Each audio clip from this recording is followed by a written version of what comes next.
दोस्तों, आज मैं आपको सुनाने जा रही हूँ एक कहानी जिसका शीर्षक है थानेदार साहब। थानेदार साहब ने अपनी मूंछों को ताव देते हुए थाने के एक सिपाही को राशन की लंबी सी लिस्ट पकड़ाते हुए कहा कि कल मेरी माताजी की 13वीं है। तुम बाकी के सभी काम छोड़कर पहले बाजार से ज़रा यह सारा खाने पीने का सामान ले आओ। सिपाही थानेदार साहब को सलाम करके बरसों पुरानी खड़कती हुई जीप में बैठकर इलाके की सबसे बड़ी राशन की दुकान पर जा पहुंचा।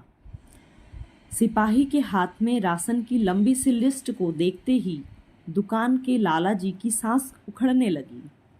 सिपाही ने लाला को लिस्ट थमाते हुए कहा कि सारा राशन बहुत बढ़िया किस्म का होना चाहिए, क्योंकि तुम तो जानते ही हो कि थानेदार साहब की माँ मर गई है और कल उनकी 13वीं है।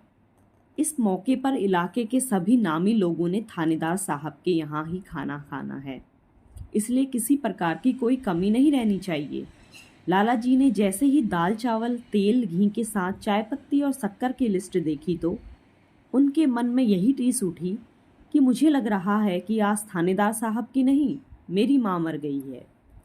थाने का सिपाही जैसे ही राशन की लिस्ट लेकर बाजार की ओर गया तो थानेदार साहब की पत्नी ने कहा कि आप आए दिन हर किसी का छोटा बड़ा काम करने पर रिश्वत लेते हो।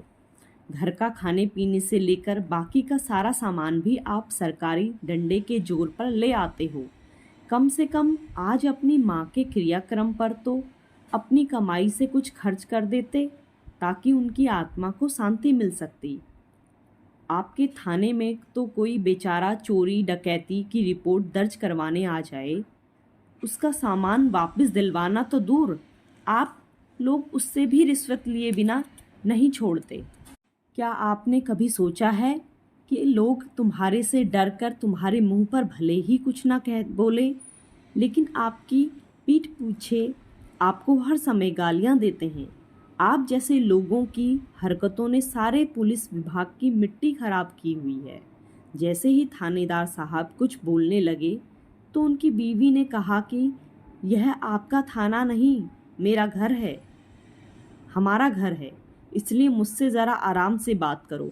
मुझे एक बात समझ नहीं आती कि इतना पढ़े लिखे होने के बावजूद भी आप इतना नहीं जानते कि जब भी कोई इंसान क्रोध करता है तो उससे सिर्फ उसका स्वभाव ही नहीं बिगड़ता, बल्कि और भी बहुत कुछ बिगड़ जाता है।